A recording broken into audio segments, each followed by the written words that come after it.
আজি হৈছে ককাৰ তিলনি হেহে ৰাতিপুৱা শুই উঠি মাহঁতে কামবিলাক আধা কৰিলেই মই পিছে অলপ দেৰিকে উঠিছোঁ যিহেতু ইমান দিনৰ মূৰত ঘৰত আহিছোঁ গতিকে অলপ টাইমটো শুমেই নে কি কয় তাৰ পাছত গা পা ধুই ওলাইছোঁ এয়া খুৰাহঁতৰ ঘৰলৈ যাবলৈ যিহেতু ককা আমাৰ খুৰাহঁতৰ ঘৰতে থাকে আৰু এটা কথা আপোনালোকক জনাই দিওঁ আচলতে আমাৰ নিজৰ ককা নহয় আমাৰ ককাৰ দাদায়েকহে হয় সেইফালে ওলাই মেলি শোৱাৰ পাছত ইমান ভোক লাগিছিলে হেহে কল এটাকে খাই লৈছোঁ আৰু বেলেগটো খাবলৈ একোৱে মন যোৱা নাছিলে আৰু এইফালে মায়ে বৰতীয়া ঘৰৰ কাৰণে কিবা কিবি যোগাৰ কৰি আছিলে আৰু লগতে পাপাও যোগাৰ কৰিছে দেই বহুত দিনৰ মূৰত ঘৰত আহিছোঁ লাজে সেই বিহুতে অহা বহাগৰ বিহুটিত কিন্তু এইবাৰ মই বৰতীয়া ভাত খাবলৈহে আহিলোঁ ইমান বেছি ভোক লাগিছিল উপায়ো নাই দিয়কচোন খাবতো লাগিবই নে কি কয় এইফালে পিছে বা নেযায় মাও নেযায় আজি মা পিছত যাব গতিকে পাপা আৰু ময়ে যাম আৰু ব'লক ৰাইজ এতিয়া আমাৰ ভণ্টিজনীক চিনাকি কৰি দিওঁ আমাৰ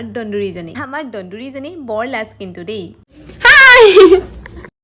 আৰু এইফালে আমাৰ বাইদেউ কাম কৰি হোৱাই নাই ঘৰত পিছে বাইকবিলাক থাকিলে বৰ ভাল ন নিজে কাম কৰিব নালাগিছে আগতেও পিছে মই ইমান বেছি কাম নকৰোঁ বা থাকে যে আৰু ভণ্টিও চব কাম কৰিব জানেই গতিকে মই আৰু বিন্দাছ আৰু এইফালে দেখিছেনে একদম 2 মোনা লৈ লৈছোঁ ব'লক এতিয়া আপোনালোককো লৈ যাম আমাৰ খুৰাহঁতৰ ঘৰলৈ আৰু আমি থাকোঁ চিপাহী খোলাত আৰু আমাৰ খুৰাহঁতৰ ঘৰ কমাৰখাটলত আপোনালোকক হয়তো নিশ্চয় কৈছোঁ এইফালে আহি পাই গ'লোহি আমাৰ কমাৰখাটল বহুত ধুনীয়া লাগে ইয়াত থাকি পিনি পিছে কেতিয়াবাহে অহা হয় বাৰু আজি মিনি ব্লগটো ইমানতে এৰিছোঁ আশা কৰোঁ ভাল পালে নেক্সট মিনি ব্লগত